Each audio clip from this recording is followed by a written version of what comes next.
Well, in the wake of the tragic death of Palestinian-American reporter Shireen Abu Akleh, questions and tensions have been elevated as to how this veteran journalist was caught in the line of fire, while clearly being marked as the press, and by whom.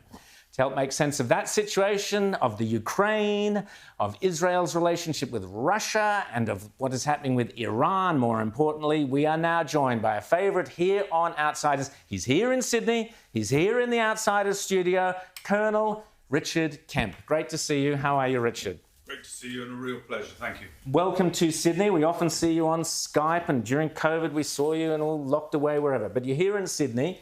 Welcome to Sydney. I hope we're treating you. It's been bucketing down because, as you know, the climate change gurus told us it would never rain again. I apologise. Richard, let's go first to Ukraine because that's all that's happening in the news. Give us your take on the Ukraine and the various relationships. I think the first thing I'd say is not to take too much notice of what most of the mainstream media has got to say about Ukraine, because most of them, and I'm thinking really more here about what I used to watch in the UK, particularly the BBC, most of them are really just regurgitating the Ukrainian General Staff's perspective on what's happening. They're not taking account of other perspectives, such as what the Russians are saying they're doing, and very often that does lead to a distorted picture. But I think in reality, the Russians are doing their best now, as we speak, to take the whole of the Donbass region in eastern Ukraine. And they're being quite successful at that. I think they're hammering the hell, unfortunately, out of the Ukrainians with artillery and then going in to mop them up. It's a slow, long process. But I think eventually, unfortunately, they will probably prevail in eastern Ukraine. They will also, I've no doubt, consolidate their gains that they've made, very effective gains in southern Ukraine, taking most of the southern coastline of Ukraine. And then at that point, I think once they're happy, they will, once Putin's happy with what he's got, he will ask for peace. And I'm sure that people like President Macron, Chancellor Scholz, will push Ukraine into accepting whatever the Russians are asking for. James. But there do seem to be an awful lot of people who want to be using this conflict in Ukraine as, it looks to me, to create a real conflict directly between the US and Moscow. And you see this being pushed in a lot of the media that's, constantly pushing all of these different stories about the Admiral Makarov ship this week and, the Ghost of Kiev last week. What do you make of that? And I know Macron wants to find an off-ramp, but are you concerned that there are other players in this that want to actually escalate this rather than come to some sort of conclusion that's not great, but is better than, the alternative? I don't think the Americans, if you're talking about the Americans, have a desire to escalate this conflict. I think what they have a desire to do is to support Ukraine, to prevent Putin from dominating the whole of Ukraine or even any part of Ukraine. But not only for that reason, also because if Putin is successful in Ukraine in any way, then that makes him even more dangerous as long as he stays in the Kremlin and threatens other Eastern European countries, including other NATO countries. So I think it's quite important that happens. I don't agree with people like President Macron, who says, let's give Putin a face-saving way out of this and give him a chunk of Ukraine. Well, would he give him a chunk of France if it was that? No, it's happened in the past. Well, exactly. Is Putin mad? I wouldn't have said he's mad, no. I think he's got a very different perspective on life from us, but I wouldn't say he's clinically insane. I think what he wants is to give himself the legacy of restoring Russian glory, the Tsarist glory, really, rather than the USSR. And that means taking large areas and dominating large areas of Eastern Europe, and in particular also shoving back at NATO and doing his best to neutralise NATO, and I think he's going to be quite successful at achieving that. Rita? If he takes part of Ukraine, will that be enough, or is he going to go further, go after Finland? There's all sorts of talk about what his ambitions are in that region. I don't think that'll be enough for him. I think probably eastern Ukraine and the whole of the coast of Ukraine is probably what he wants out of Ukraine initially. But he may want more, and certainly I think he will want more elsewhere. And he's said the Baltic states are illegitimate as Ukraine is legitimate. And I think he'll probably push for some kind of aggression there if he has the chance. And you know, this obviously threatens NATO and really threatens the prospect of nuclear war.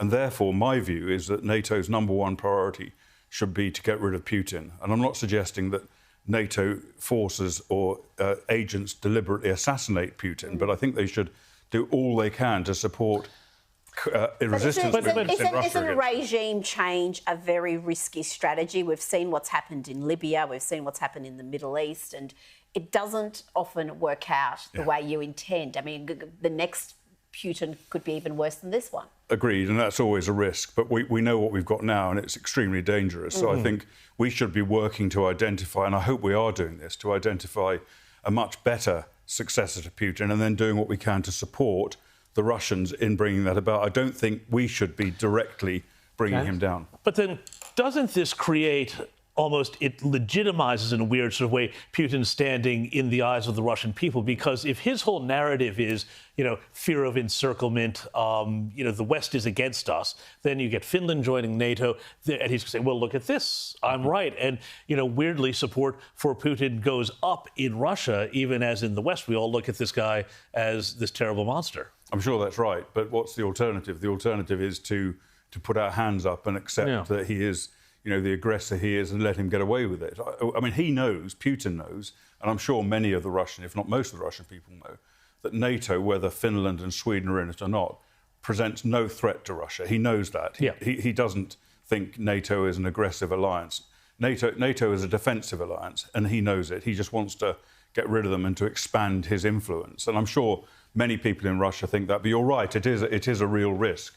So on the NATO question, just quickly tell us your thoughts on NATO. I know you think they're probably a lot weaker than we're led to believe. But also, then tell us about the Middle East. You're an expert on the Middle East. You've served. You know it all.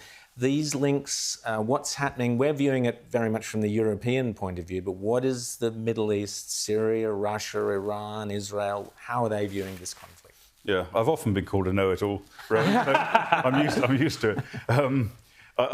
First of all, NATO. I think NATO is a very weak alliance. And I don't mean necessarily military, although militarily it is weak, but politically it's very weak.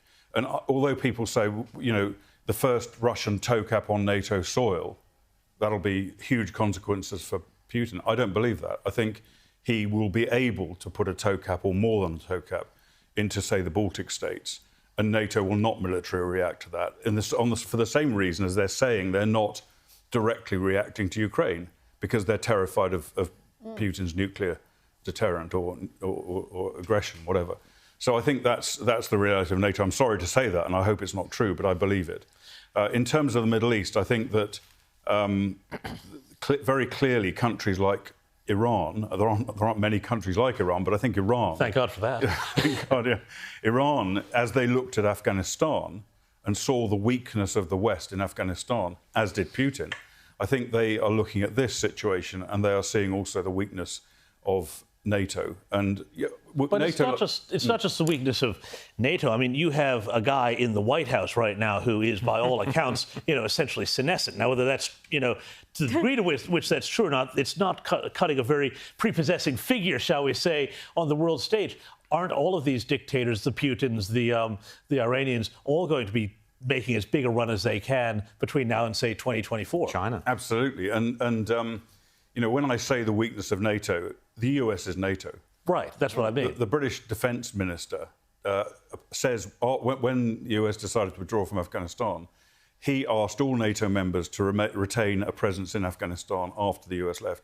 Not one NATO country agreed to do that, which shows NATO is a paper tiger. But on just Iran, Biden seems determined to reinvigorate the Obama-Iranian deal, which will essentially see them have nuclear weapons down the track. How far progressed is that? And is the deal he's negotiating even worse than what Obama had in place? It is worse than Obama. And Obama's deal was not a deal that prevented or would prevent an Iranian nuclear weapon. It paved the way to that. And Biden's desperation to restore Obama's legacy and create his own legacy over Iran, I think, is making him give everything he can. The most bizarre thing, I think, about all this, there's two really bizarre things. One is that the lead negotiator over the Iran deal is the Russian government, the Russian government at this time. And secondly, the world is reminded of the dangers of nuclear weapons. Yet still, we're heading hell-bent on creating a path for Iran, which is probably even more unpredictable and unstable than Russia, to have its own nuclear weapon. They want to wipe Israel off the map. I mean, that is their government's stated position. Right. I mean, my gosh. So what's where from the Israeli point of view? How's Ukraine and Russia? Because Russia's right next door to them in Syria. What's the thinking there from the Israeli point of view? I think Israel is playing a very delicate path on this, and they're often criticised for not condemning Russia enough and for not supporting Ukraine enough. But the reality is that that Israel has Russia in its backyard. It's its neighbour in Syria. Israel must be able to carry out offensive action in Syria to prevent the Iranians using Syria to build a base of attack against Israel and to reinforce its base of attack that already exists in Lebanon. So in order to do that, Israel has to coordinate with the Russians. The Russians could easily say, no, you're not going to attack offensive capabilities in Syria, at which point either Israel has to accept that or there is a conflict with Russia, which of course is not wanted. So Israel has to tread a tight path. I think that Israel is doing a lot to help Ukraine, particularly, I think, in terms at the moment of providing extremely important intelligence to Ukraine. Are we hurtling towards World War III? Are we in World War III? I think we're probably closer to World War III than we've ever been, probably including the Cuban Missile Crisis in 1962.